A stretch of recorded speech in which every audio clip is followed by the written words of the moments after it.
Hello and welcome to my YouTube channel Anupma Classes. Today we will discuss about the difference between Academic Bank of Credits and Digi Locker. Actually वर्ष 2020 में जब national education policy लाई गई उस समय academic bank of credit की अवधारणा प्रस्तुत की गई। इसके तहत एकेडमिक मोबिलिटी प्रदान की जाएगी। एकेडमिक मोबिलिटी क्या होती है? एकेडमिक मोबिलिटी होती है, सपोज़ कोई स्टूडेंट रांची यूनिवर्सिटी या किसी भी यूनिवर्सिटी का स्टूडेंट है, मैं एग्जांपल ले रही हूँ रांची यूनिवर्सिटी का स्टूडेंट है, सपोज़ वो बीकॉम पार्ट थर्ड में पढ़ता हो और उस वर्ष वो ड्रॉप ले रहा हो या उसके फादर का ट्रांसफ़र किसी अन्य शहर में हो रहा हो।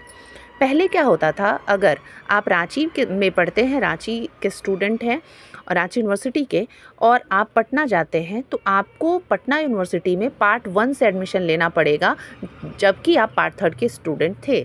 अब क्या है, ऐसा नहीं है। अगर आप पार्ट थर्ड के स्टूडेंट थे और किसी कारण से आप दूसरे शहर में जा रहे हैं तो उस शहर के यूनिवर्सिटी में आप अपना जो भी मार्क्स और जितने भी आपने एग्ज़ाम लिखे हैं उसके मार्क्स आप क्रेडिट करवा सकते हैं एकेडमिक बैंक ऑफ क्रेडिट्स के थ्रू।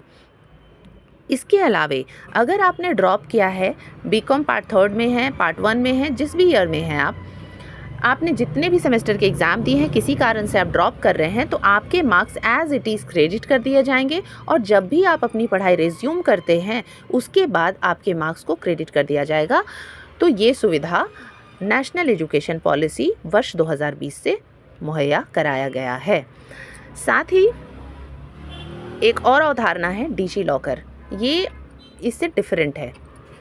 डिजी लॉकर में आपके डॉक्यूमेंट्स को डिजिटली एक क्लाउड बेस्ड प्लेटफॉर्म पे स्टोर किया जाएगा और एकेडमिक बैंक ऑफ क्रेडिट्स में ये मोबिलिटी प्रदान करता है स्टूडेंट को एक इंस्टीट्यूशन से दूसरे इंस्टीट्यूशन में।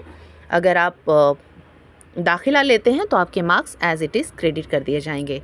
इट मीन्स एज पर National Education Policy 2020, the Academic Bank of Credits has been envisaged to facilitate the academic mobility of a student with the freedom to study across the education institution in the country with appropriate credit transfer mechanism from one program to another.